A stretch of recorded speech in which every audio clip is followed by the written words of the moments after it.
kegiatan oronyo pembinaan keluarga sejahtera. Pembinaan keluarga sejahtera. Jadi tak harapkan setidaknya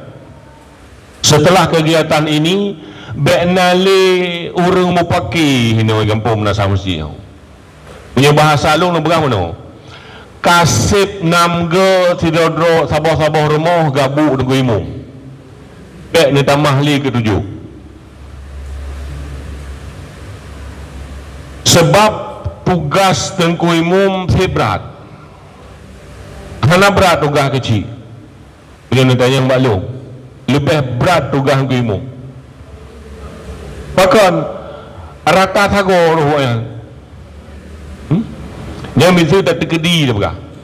Tanya mungkin tak lami, waktu tanya tak makawin je mun. Mulai ya cahrau imum itu. Nyawi kan? Le cahrau ya meranum tangku imum lah waktu kali meranum nyan kamu tente tanggai-tanggai ya pernikah tangku imum lah pernikah lah waktu kali nikah hantu kali kamu tente orang kauri tangku imum lah kaput waktu le kauri nanti turun kemudian ka pedicap anamin ke golong yang melinum yang ini pun ke marketing kali monggo le marketing kalahir nak min kaya peticap tidrodro urung makawin 6 gaduh ke imum maka lo begah bek ne petujuh putra ada petujuh dengku bek sampai tengah malam na ya tok-tok rumah imum pegah ilung kakaru mana min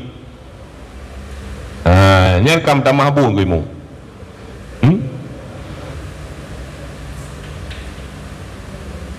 bek le ni petuju nyan golom dah pegah tena urang meninggal pekat tugas kau nyan padahal hana tugas ke imum nyan ya semana manyet kan tugas ke imum nyukam belang ke imum hana dalam nomenklatur punya bahasa orang yang kun tugas ke imum semana manyet hana acia buka sekarang ke imum nah kita buka nan tugasnya adalah semana manyet hana dan dalam agama hana giu buat ke imum semana manyet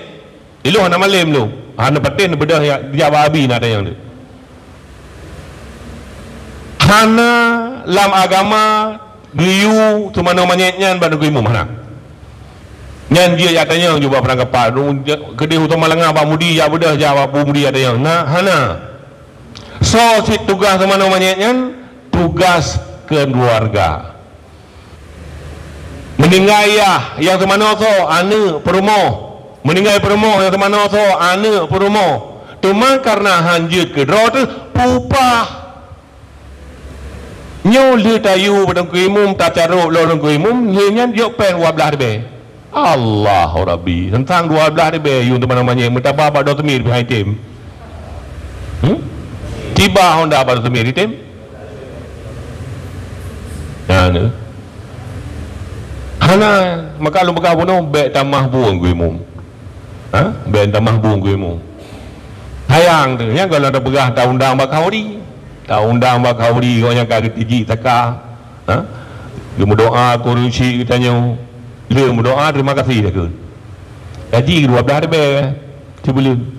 dia baba taka bak kau kan be 70 be cibulun payah ada go ngimum